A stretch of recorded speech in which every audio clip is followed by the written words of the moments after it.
On essaye de sauter sur place. À cette heure-ci, ces élèves de CE2 et CM1 d'Angers devraient être en classe. Mais ça, c'était l'année dernière, car depuis la rentrée, ils passent 2 après-midi par semaine sur l'eau. Jules! Un avantage quand on est scolarisé à 2 pas d'un lac. C'est pas là-bas. L'école a dégagé 1h45 pour cette activité. Mais le temps d'arriver, de se changer et de repartir, les enfants n'ont plus que très peu de temps sur les bateaux. Allez, on rentre tranquillement. Là, ça fait combien de temps qu'ils sont sur l'eau? 20 minutes, 25 minutes. Et là, qu'est-ce que vous allez leur faire faire? Je vais les ranger. Je vais les rentrer maintenant, on va prendre la douche. C'est fini? Bah oui, on n'a pas beaucoup de temps, c'est ça le problème. Ça va super vite. C'est très très court. Très très court. Ça sert à quelque chose quand même? On tire les bateaux, on me pose les pagaies, on se met par deux et on va remonter les bateaux sur l'herbe. Pour les apprentis pagayeurs, retourner si vite à terre est une frustration. On se met par... Là, on prend les kayaks et on les met là-bas. Ouais, j'aurais préféré continuer. Ah ouais, ça passe trop vite. Pourquoi les filles, ça passe trop vite? Bah oui, beaucoup trop vite. Christian, animateur du club de voile, mène une course contre la montre. On va aller au vestiaire. Il doit ramener les enfants à leurs parents d'ici 30 minutes. Allez, on va vite chercher en courant la pagaie. Allez, allez, allez. Hop, hop, hop. Ceux qui ont leur pagaie, vous venez avec moi. Ceux qui ne l'ont pas, on va courir là-bas. On va la chercher en courant. Viens vite, viens vite. On y va. T'as ta pagaie? C'est nouveau pour vous? D'aller si vite? Ouais, d'aller si vite. Ah oui. Oui, oui bah c'est nouveau, oui. Comme tout le monde, hein, on s'adapte. Je pense qu'on n'aura pas le temps de prendre la douche. Allez, allez, allez, allez, allez. Mais pour s'amuser 2 après-midi par semaine, en contrepartie, ces élèves doivent retourner le mercredi matin à l'école. 4000, c'est notre chiffre du jour et c'est le nombre de communes françaises qui vont appliquer la réforme des rythmes scolaires à la rentrée et passer ainsi à la semaine de cours de 4 jours à 4 jours et demi. Désormais en France, un écolier sur 4 est assis derrière son pupitre, une matinée de plus, le mercredi ou le samedi. Il travaille autant qu'avant chaque semaine, mais de façon plus étalée. On passe donc d'une journée de 6h à 5h30 maxi et 3h30 pour le mercredi. Des journées de classe plus courtes pour laisser place à des activités sportives facultatives et souvent gratuites, organisées par les villes. Le but, alléger la fatigue des écoliers en les divertissant. Car jusqu'à présent, les petits Français détenaient le record européen du plus grand nombre d'heures de cours dans une journée. Mais un mois après son application, la grogne monte dans l'Hexagone. Les normes de sécurité ne seraient pas respectées, le personnel très peu formé. Parents en colère, équipes enseignantes réfractaires et enfants déboussolés. Cette réforme dans les écoles publiques est-elle vraiment une bonne idée ? Oublier les grands espaces et le bon air de la province pour les petits citadins. À Paris, les ateliers se trouvent le plus souvent au cœur des établissements scolaires, là où les enfants passent déjà leur journée à étudier. Dans cette école du 13e arrondissement, Naïma est la responsable des ateliers. Une dizaine d'activités facultatives et gratuites qu'elle a en partie installées dans les salles de cours. Elles se déroulent les mardis et vendredis de 15h à 16h30. Alors, j'ai de la mosaïque, j'ai des ateliers dessin, atelier théâtre, atelier ludothèque, atelier cuisine. Des activités en intérieur. C'est ça, où les parents récupèrent 2 fois par semaine leurs enfants à 15h. Ici, c'est du dessin suivi par une vingtaine de CP et CE1. Delphine, l'animatrice, est en fait une maîtresse. Depuis la rentrée, elle anime en plus de ses cours cet atelier. Une situation qui ne change rien au quotidien des enfants. Les petits comme ça, ils dessinent à leur moment de libre en classe ou pour illustrer leur poésie. Voilà. Parce qu'ils aiment bien dessiner. À cet âge-là, ils aiment beaucoup dessiner. Les élèves dessinent donc déjà le reste de la semaine en classe.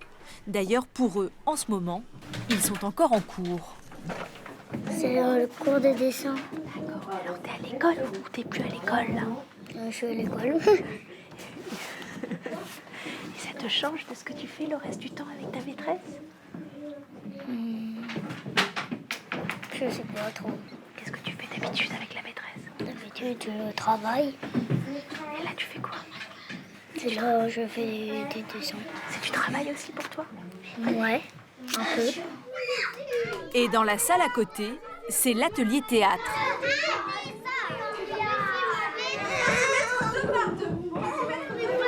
Ce qui ressort de ce nouvel emploi du temps, c'est que les enfants passent autant de temps qu'avant à l'école, avec une fatigue identique. Et en plus, ils doivent retourner en classe le mercredi matin. Une situation explosive que de nombreuses familles rejettent en bloc. Merci. Delphine fait partie de ses parents en colère. Elle est mère de 4 enfants, âgés de 3 à 8 ans. Ils sont scolarisés dans la même école, mais dans 4 classes différentes, en maternelle et en primaire. Tu vas faire là? Sieste. Pour cette avocate, la rentrée est un vrai casse-tête. Bravo. Non, c'est bon, t'as réussi, c'est bien. Désormais, ces petits ont des semaines ininterrompues, sans coupure pour souffler un peu. Ça fait que 3 semaines qu'on est rentré en cours, mais ils sont bien plus fatigués. Et puis surtout, le mercredi matin, ils ont cours, alors qu'avant ils pouvaient dormir, ils pouvaient souffler. On n'était pas obligé de se presser le mardi soir. Vite, au lit. Non, on dînait tous les 6 ensemble, donc on perd ce moment privilégié de dîner tous les 6 ensemble. Parce qu'il faut se coucher à 8h quand ils ont école. Tu vas être ça? Et c'est particulièrement compliqué pour ces 2 petits derniers en maternelle, car les animateurs déconseillent de les laisser aux ateliers qui ont lieu pendant la sieste des enfants. À tout à l'heure. Elle doit donc les faire garder à la maison, comme ce vendredi après-midi. Et pour cette maman, l'autre difficulté, c'est de gérer en parallèle l'emploi du temps de ces 2 grands. Élèves en élémentaire, eux suivent les activités. Devant l'école, le mécontentement est au cœur de toutes les conversations des mères de famille. Oui, parce qu'ils ont besoin d'un emploi du temps stable et régulier. Et là, c'est n'importe quoi. Elle s'interroge sur le contenu des ateliers. Rêve. Mais moi, Ava, elle ne fait pas d'activité. Elle ne fait rien. Mais moi non plus, je fais rien. Elle est assise par terre. Là, il pleut, donc j'aimerais bien savoir où ils vont les mettre. Pendant 1h30. C'est-à-dire déjà l'atelier dure un trimestre. Si en plus c'est une fois par semaine sur un trimestre, qu'est-ce qu'ils vont retenir de ce qu'ils vont faire? Mais rien du tout, c'est juste une garderie. Autrement dit, les enfants seraient livrés à eux-mêmes pendant 1h30. S'il pleut? Pour le vérifier, nous nous sommes infiltrés dans une école parisienne avec une caméra discrète au moment des ateliers. Nous avons constaté que ce jour-là, les enfants n'ont en effet rien fait. Ils sont restés plantés au milieu de la cour, cartable vissé sur le dos, à chercher où se trouvaient les ateliers. Oui.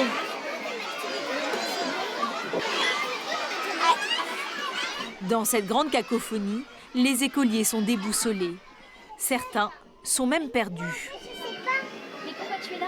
Parce qu'en fait, je veux attendre ma mère. Quelqu'un s'est rendu compte que vous étiez ici? Non. Ta maman va venir à 16h30, je suppose. Oui. D'accord, mais c'est dans 1 heure. Il faut que tu ailles de l'autre côté. Quoi, c'est dans 1 heure? On nous a dit que c'est très bientôt. Il est 15h42. Alors t'as raison, c'est pas 1 heure, mais c'est 50 minutes. Et vous n'avez pas d'activité, rien du tout? Non. Et qu'est-ce qu'on vous a proposé depuis tout à l'heure? Bah rien. D'autres, tout petits, attendent leurs parents assis par terre, dans le passage. Au bout d'1h30 d'inactivité, l'ambiance devient électrique.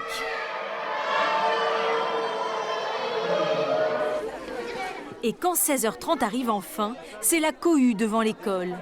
Les animateurs gèrent la sortie des élèves, mais ils ignorent ceux qui partent ou ceux qui restent à l'étude. Du coup, cela donne lieu à des embouteillages. Je trouve pas mon fils, magnifique. Parents ou nounous sont alors obligés de pénétrer dans l'établissement pour récupérer eux-mêmes les enfants. Un manque de contrôle qui a déjà mené à des incidents. Oh non mais c'est pas possible. Et qui vérifie l'identité des gens qui rentrent dans l'école? N'importe qui peut rentrer pour récupérer des enfants. Il y a même un clochard qui est entré dans l'école l'autre jour, justement parce que les portes étaient ouvertes et que personne ne pouvait identifier les enfants. Donc là, je vous assure qu'on est quand même un certain nombre de parents à être très inquiets à propos de cette réforme et des soucis de sécurité. Moi c'est bon, j'ai mon fils. Merci. Viens voir Ethan, viens voir ici. Donc j'en récupère un qui était dans la cour, il avait rien compris, la maîtresse non plus. Ah voilà, bon voilà mon Mathias. Des parents inquiets des va-et-vient au sein de l'école, avec en prime un nouveau personnel qui n'a pas l'habitude de l'établissement. C'est ce que nous confirme, sous couvert d'anonymat, une animatrice qui intervient pour encadrer les activités dans 2 écoles élémentaires parisiennes. On commence à faire rentrer du personnel qui n'est pas toujours formé dans les écoles.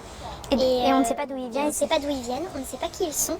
On m'a même pas demandé de carte d'identité, c'est-à-dire que mon identité, elle n'a pas été vérifiée. Mais de toute manière, sur les écoles, je n'étais pas prévue. C'est-à-dire que les écoles elles-mêmes ne savent même pas qui je suis et pour quelle association je travaille. Depuis un mois, Justine anime un atelier scientifique, sans aucune compétence dans ce domaine. Elle a été très étonnée par la rapidité de son recrutement.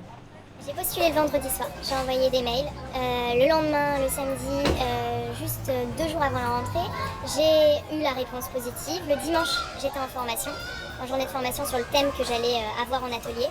Le lundi, j'étais dans les écoles pour me présenter pour les réunions de préparation. Et le mardi, j'étais directement en atelier.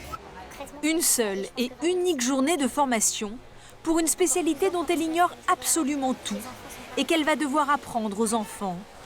Des établissements au personnel sous-formé et à la sécurité qui laisse à désirer. C'est avec tous ces éléments que nous nous sommes rendus peu de temps après la rentrée à la mairie de Paris. Madame Atelier, c'est elle, Colombe Brossel. Elle est maire adjointe chargée de la vie scolaire. Elle est consciente des difficultés liées à la mise en place de la réforme. On est au bout de 15 jours en train de réajuster tous les sujets d'aménagement, d'organisation qui ont émergé. Concernant les problèmes de sécurité dans les écoles, elle planche actuellement avec ses équipes sur des solutions. On est en train de réaliser, alors au-delà des listes qui sont en train d'arriver, mais une sorte d'attestation que les personnes pourraient avoir sur elles et qu'elles pourraient montrer à la gardienne ou au gardien de l'école à l'entrée pour dire voilà, je suis habilitée par la ville de Paris pour venir intervenir. En attendant, les effets de ce nouveau rythme scolaire sur les enfants devraient se mesurer d'ici 1 an. À la rentrée prochaine, 6 millions d'élèves passeront à la semaine de 4 jours et demi. Un choix imposé à toutes les villes de France.